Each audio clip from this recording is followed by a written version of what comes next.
మీ business ఏదైనా మీ ఊర్లో promotion చేయాలంటే అది సుమన్ టీవీతోనే సాధ్యం. ఇప్పుడే సంప్రదించండి. భద్రాచలం వద్ద గోదావరి 51 అడుగుకి చేరుకుంది.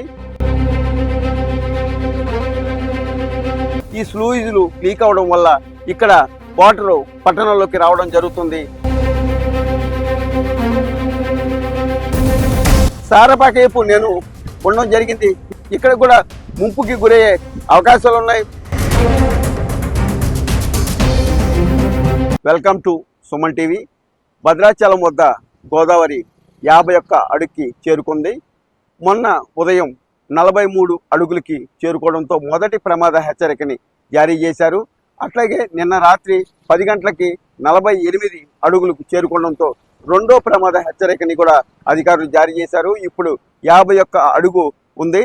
ఇప్పుడు మనం భద్రాచలం బ్రిడ్జి మీద ఉన్నాము.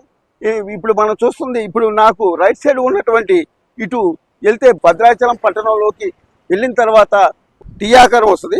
అయితే ఆ టీ ఆకారం లెఫ్ట్కి వెళ్తే దుమ్మగూడెం వస్తుంది. దుమ్మగూడెంలో దాదాపు రోడ్లంతా బ్లాక్ అయింది.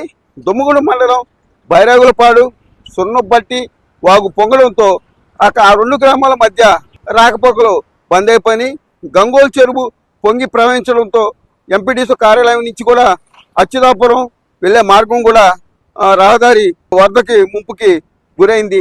అంటే దాదాపు మనకి దుమ్మగూడెం సంబంధించి సీతమ్మ వాగు ఏదైతే పర్ణశాల దగ్గర ఉన్నటువంటి సీతమ్మ వాగు కూడా పూర్తిగా ముంపుకి గురవడం జరిగింది. దుమ్మగూడెం విషయం అలా ఉంటే దాదాపు చెర్ల తాలిపేరు దాదాపు 4 గేట్లు 3 అడుగుల హైట్లో లేపడం జరిగింది.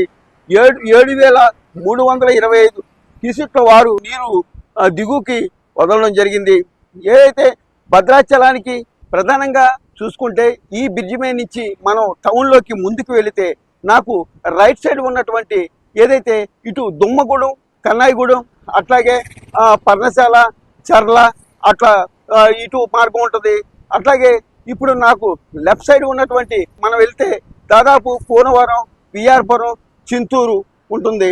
ఇప్పుడు ప్రధానంగా చూసుకుంటే మనకి గోదావరికి సంబంధించి ఇక్కడ భద్రాచలం నియోజకవర్గం నుంచి ఉపనదులు 2 కలుస్తాయి.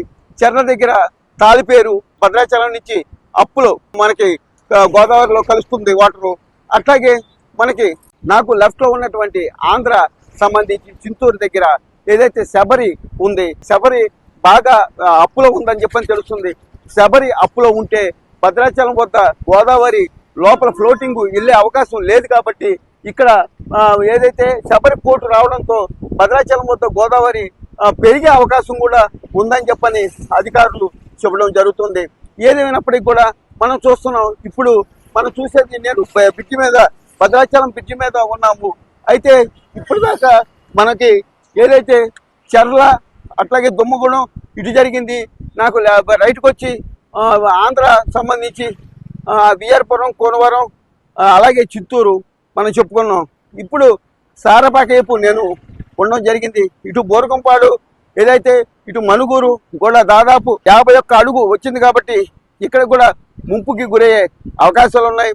ఏదైతే సారపాక నుంచి భద్రాచలం వచ్చే రూటు కూడా ఇక్కడ బ్లాక్ అయ్యే అవకాశం ఉంది.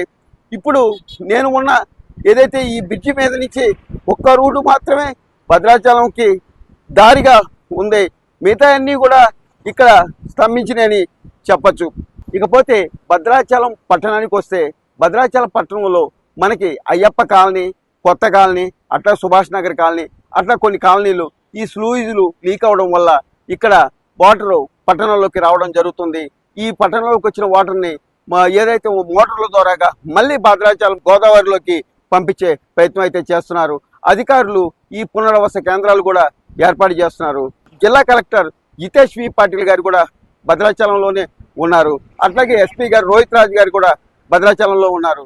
ఐటీడీ పిఓ రాహుల్ గారు, అట్లాగే భద్రాచలం సబ్ కలెక్టర్ మృణాల్ జాస్తా గారు కానీ, అట్లాగే భద్రాచలం ఏఎస్పీ విక్రాంత్ కుమార్ గారు కానీ ఇక్కడ ఎటువంటి ఇబ్బంది కూడా జరగకోకుండా అన్ని రకాలకు కూడా వసతులు కల్పించి వాళ్ళకి బందోబస్తు కూడా ఏర్పాటు చేస్తున్నారు. వీడియో జర్నలిస్ట్ బాలసూర్యతో నాగరాజ్, సుమన్ టీవీ, భద్రాచలం.